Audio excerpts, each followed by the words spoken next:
All right, good afternoon, everybody. This is Dave Dubine from Adapt 2030. I've heard that, there's been so many eruptions going on around in Asia currently. So I'm up here at the steam vent on the side of Yangmingshan Mountain. It's about 7 a.m. I got up at 4 to start trekking up here today. I can smell the sulfur already. I've been up here twice before, so I wanted to check out and see if there's any increased activity. And if you didn't know, this week is the 200th anniversary of Mount Tambora, which erupted in 1815, created the year without a summer where crops failed across the northern hemisphere. Kyushu Island's been rumbling away with volcanic eruptions and earthquakes, so much so that areas around the vent and that whole chain have moved 3 feet.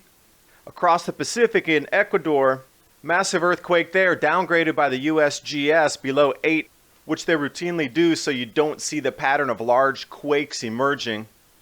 Also not covered so much in the media, Mount Baekdu that straddles North Korea and China is also awakening. This erupted in 946, causing another year without a summer. So the whole video I'm about to show you of my own footage is myself going up to the volcanic vent here in Taiwan to really see firsthand if there's any increased activity. 2011 Park Service photo on the left, my personal photo from a few days ago on the right. Near the visitors station there's a ground temperature sensor. Before the Ecuador quake and during and a little bit after it showed temperature spikes. Interestingly as well, in the Japan quake time frame there was also a bump in temperature. This is a chemical composition of the steam vent gas. You can see changes in the composition of the gas as well during these events around in Asia. All right, well, I'm out here on the vent. Take a look around. I'll pan with you here. Anywhere that you see a yellow, that's an older vent that's opened up, but as you can see, quite a bit of steam coming out in new areas. It's not going to be yellow. So anywhere that it's not yellow is a new poke through here on this vent. So let's take a look around. Try to slide you sideways.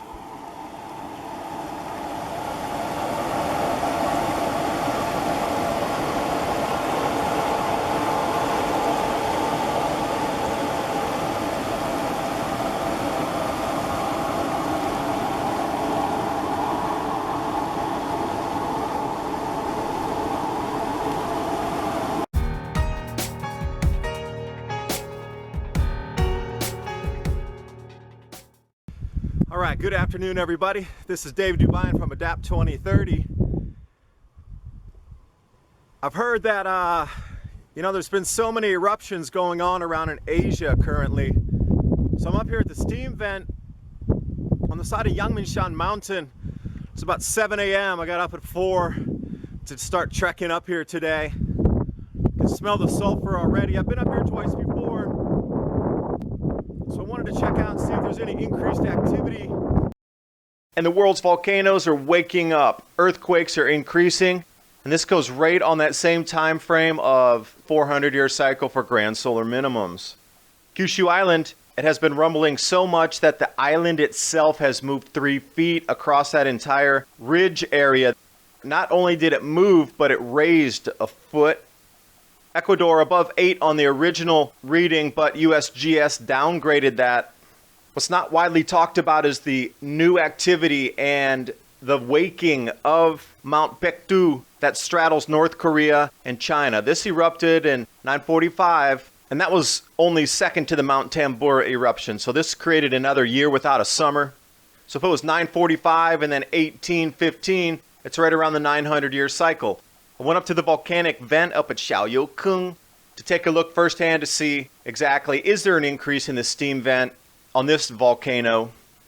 Yangmingshan Park staff photo on the left, 2011. My photo from earlier this week on the right. Does it look like there's increased activity? Now if you notice in the far north there, you'll see Korea and Japan. And notice the ridge that straddles all the way down to Taiwan. Taiwan does not have any lava flowing out of the volcanoes. It's just steam. Either side in Japan and the Philippines, they do have live volcanoes with magma coming to the surface and lava spilling over the crater. Taiwan does not. It sits on the edge. So as magma would be moving under the plate from one point to another, it's sort of like a superhighway where the magma is being transferred from north to south. But as the magma passes under the plate without reaching the surface, the gas composition changes as well as the heat at the surface of these volcanic vents. This is the temperature monitoring station at Xiaoyukeng. It's right on the edge of the vent. Just look at Google Maps so you can kind of get a better idea where that is on the edge of it. Now also on Google Earth here you can see that there's only one breakthrough coming through steam-wise as well compared to my photo. Interestingly enough, on the temperature monitoring station they showed increased activity during and a little bit after the Ecuador quake. And if we go back on the week time frame, you'll see during the Japan quake and also the Ecuador quake together, you'll see the two spikes right there on the chart, which is interesting how those spikes came on major events above 8 on the seismic scale as well as major volcanic eruptions in Japan. Full look at the whole screen here for you. It's up in the visitor station there. You can see this in real time if you go up there. Now the gas composition comes from the Taiwan Volcanic caldera gas analysis data. It's not real time. There is a delay in the information being posted, but this is from April 1st all the way until April 21st. Now you can see during the eruption and seismic activity across Japan, the gas composition changed, specifically the CO2. This area that I'm going to take a look around with you here used to be an old sulfur mining area. They actually had to go in by hand and harvest this. We're going to jump back over this thing in about 15 or 20 more minutes, see if the fog lifts off. You can definitely see lots of extra steam coming out of there. It usually was just like a little puff. Could barely make it out even on a blue day, but look at that. That steam is visible even through this heavy fog. I personally am going to say with my own personal opinion that that thing is steamier and more active than the last time I came up here. And I'd have to see it without all the fog around it to give you a true kind of correlation. There we go.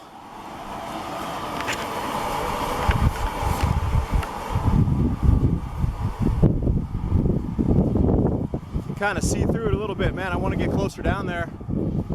I don't want to get too close. I don't have a mask though. I should have brought a... Didn't think it would be this strong up here.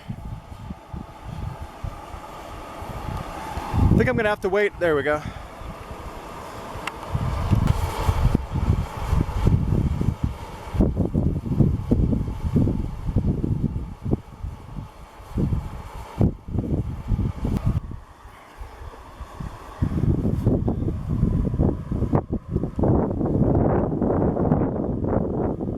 Coming off the edge here.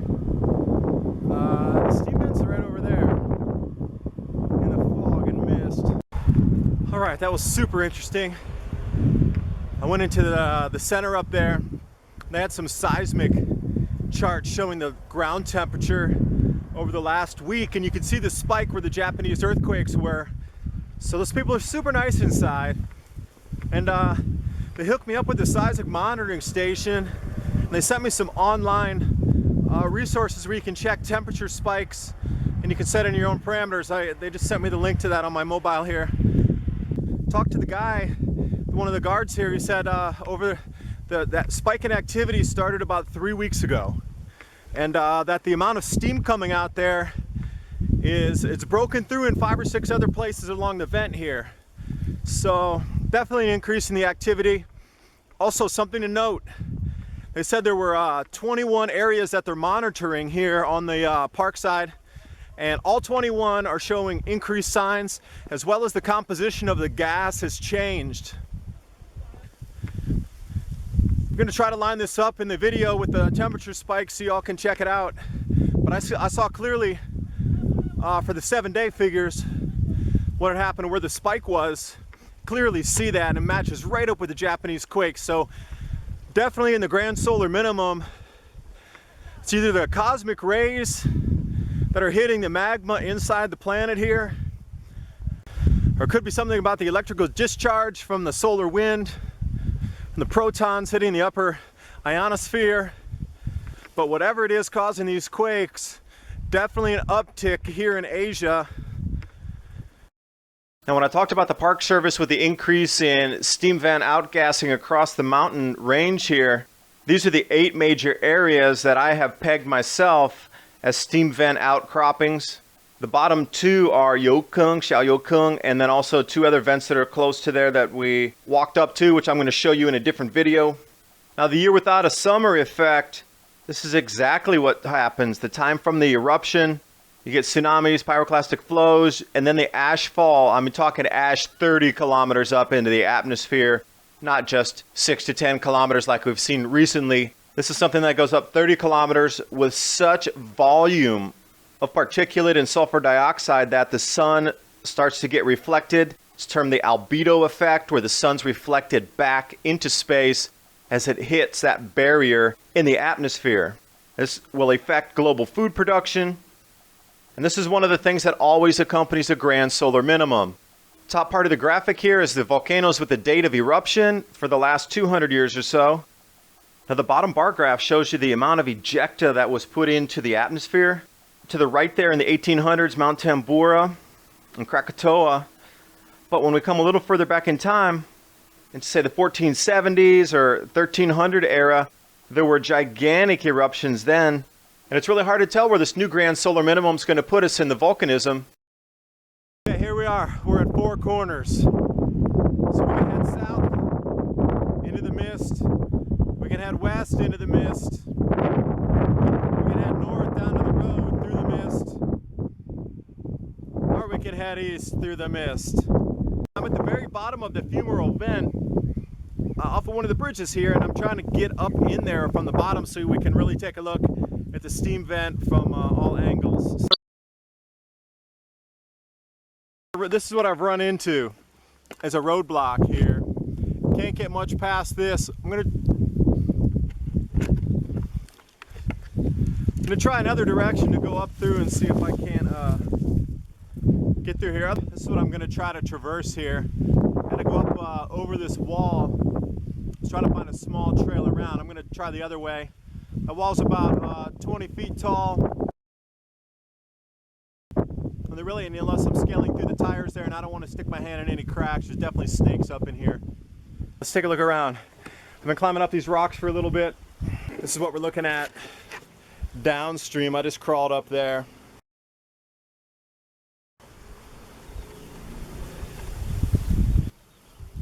Through here.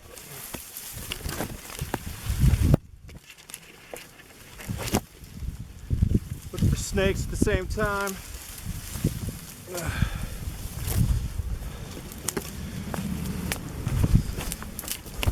Tree branches sticking out. Here, I need to crawl over this one. Get back up through here.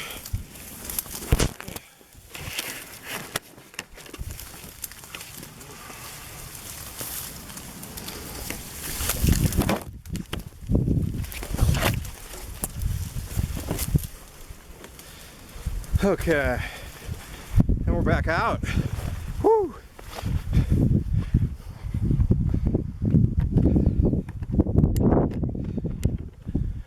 And that was trying to climb up the backside to get you a better view. I'll try to bring you the best story I can.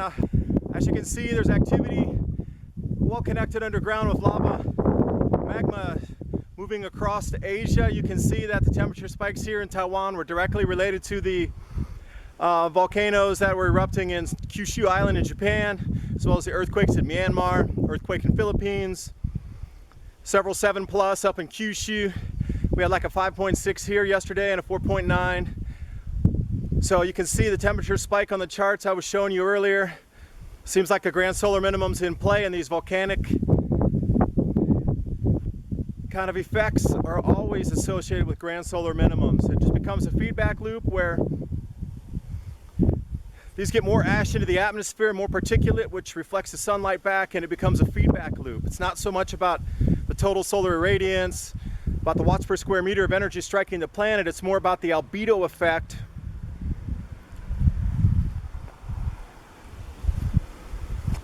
Of all these particulates up around in the atmosphere. So, see what I can bring you as I search through the websites that they sent me.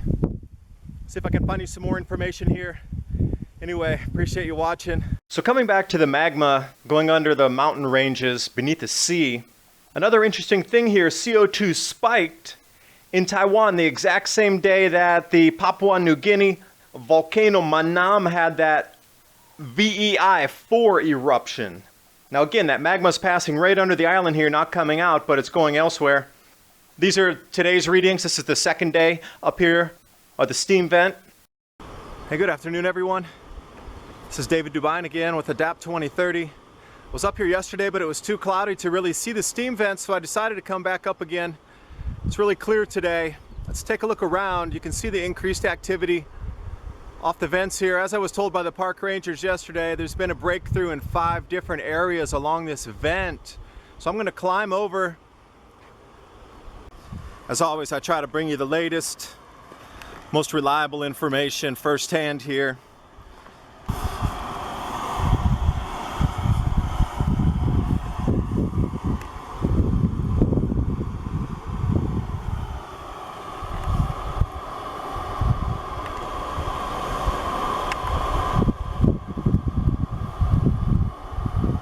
Luckily, we're upwind today.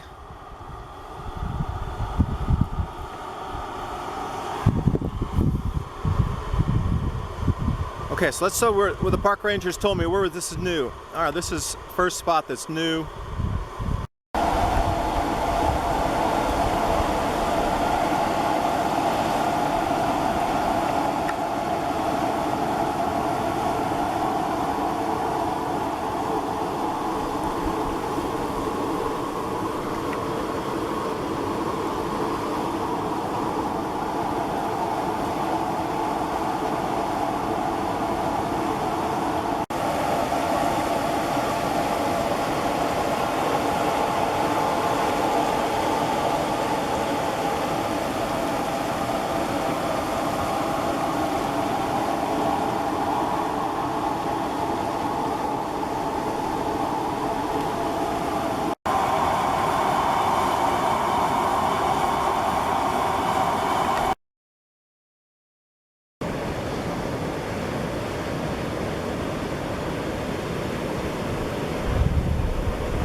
Some amazing formations of sulfur coming out of the vents up here.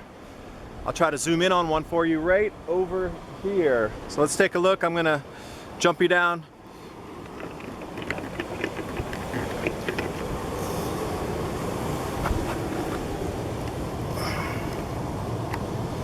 Look how amazing that is. Crystals.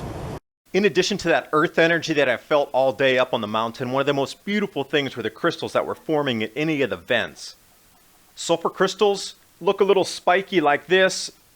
They're everywhere that gas is escaping out from the ground that's been ongoing for some time. I don't know exactly what the centimeter of formation per month, day, or year is. If anybody has that information for me on how fast these crystals grow, I would love to get that. Also, they were growing all over the rocks, anywhere of the new breakthroughs. And then the rest of the day was spent walking up through the mountain, finding different steam vents that had opened up in the grasslands there. I highly suggest hiking up at Yangmingshan. It's one of the most beautiful places in Taiwan. No litter, no trash, everybody picks up.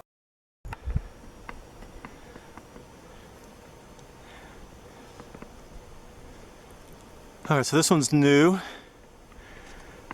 This one looks like it's been there for a little while. These two are new.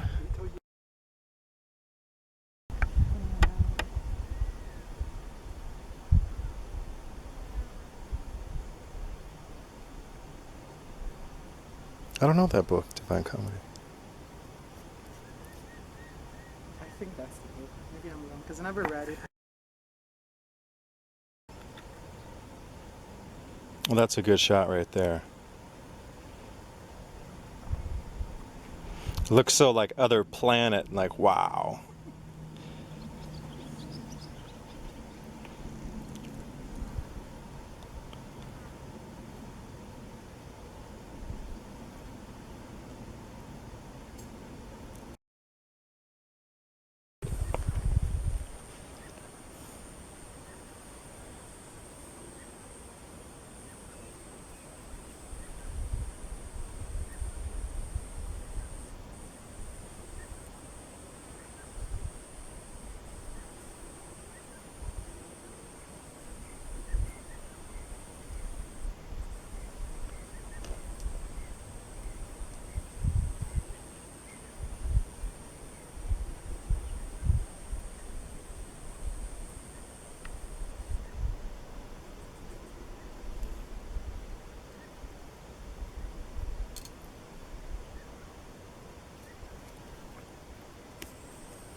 If you'd like to access this area, you need to go to the Yangmingshan National Park. When you do enter the park, at the top here where the vent is, you'll start to come to staircases like this that you'll need to climb to get around through the peaks.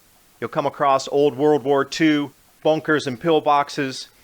The hiking looks exactly like this wherever you're going around these little shady trails up in there in the mist. 5-10 kilometer trail is a normal size there, so you better be prepared with extra water. There you go. It's the beauty of Taiwan. 3,500 meters, 8 in the morning on a Tuesday.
This is a view coming down the mountain, looking into Taipei City after you come off the backside. Park's actually on the windward side, so it's cloudy, probably 330 days of the year. We just scored, perfect conditions up there, having no clouds in the morning.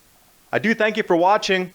It's an amazing experience for me to go up there and feel the Earth's energy and to actually see the changes with my own eyes from before to after, knowing that we're going into a grand solar minimum and understanding that there will be increased volcanic activity. You know, my world has actually taken 2 steps forward in the preparation process because I now 100% know that this solar minimum is here right now and it is starting to affect the Earth. Look for more volcanic eruptions. Look for increased earthquake size, which the USGS will continually try to downplay, but look for more quakes in the 8+ range. The new grand solar minimum has begun.